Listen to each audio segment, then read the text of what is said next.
You guys, welcome. This is Brad Krantz. Thanks for joining me today on my Monday morning leadership. I'm looking at leadership soft skills, and today I'm talking about self-awareness. Just to show you here, I got my green screen up today. I didn't the last couple, but I'm going through Gary Vaynerchuk's newest book, 12 and a half, where he talks about leveraging the emotional ingredients necessary for business success. And I think he's employed them well. He's a master of what he does. And I think these soft skills, particularly today, self-awareness, gets kind of short shrifted. It doesn't get the attention it should. I think it's big. I would even go so far as to say the emotional ingredient, it's number one. I'm going to do a post on that later today. You can agree or disagree, but I'd like to know why on that.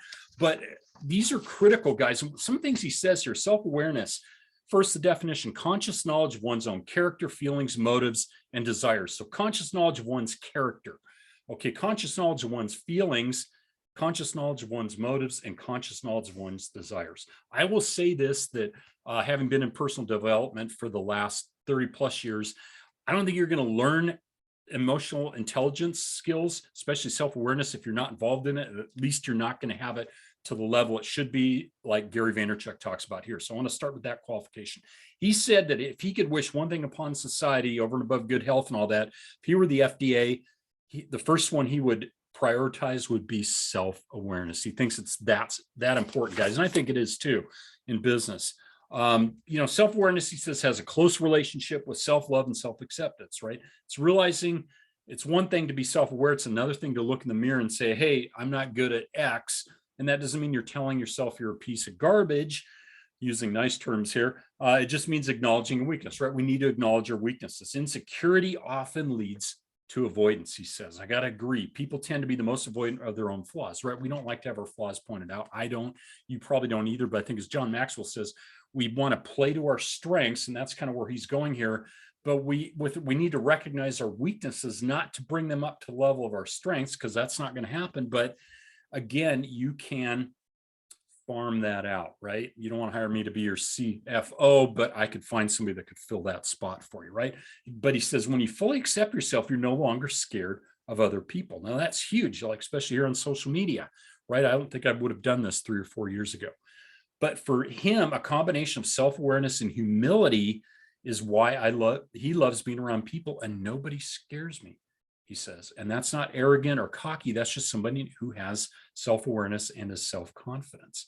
But what he cares about, he said, is bringing value to every person that he interacts with. I think this is huge, guys. And I hope by me doing this video, if you're tuning in, watching it, that somehow I'm bringing value to you. I'd like to hear from you how that's happening. And even today, talking about self-awareness, how has that played out in your life or in your business situations? I'd love to hear that.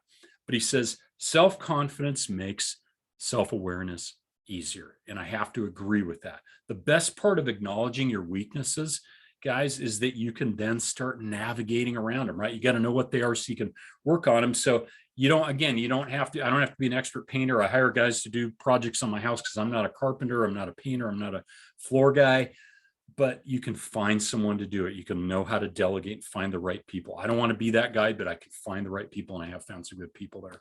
So that's part of it. Then he said he'd rather spend all his time taking his strengths from great to supernova, and that takes self-acceptance and self-love. John Maxwell says you work on your strengths, right? You want to get better, excellent at your strengths, but know what your weaknesses are and find people to fill those weaknesses. So you've got to be capable enough. He's more interested in taking his strengths to the moon.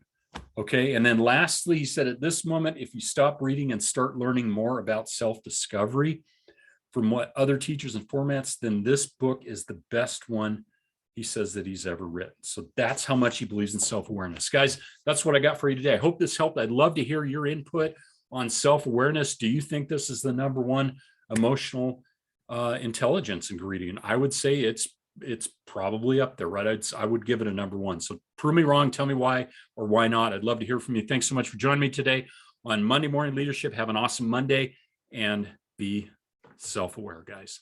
Bye-bye.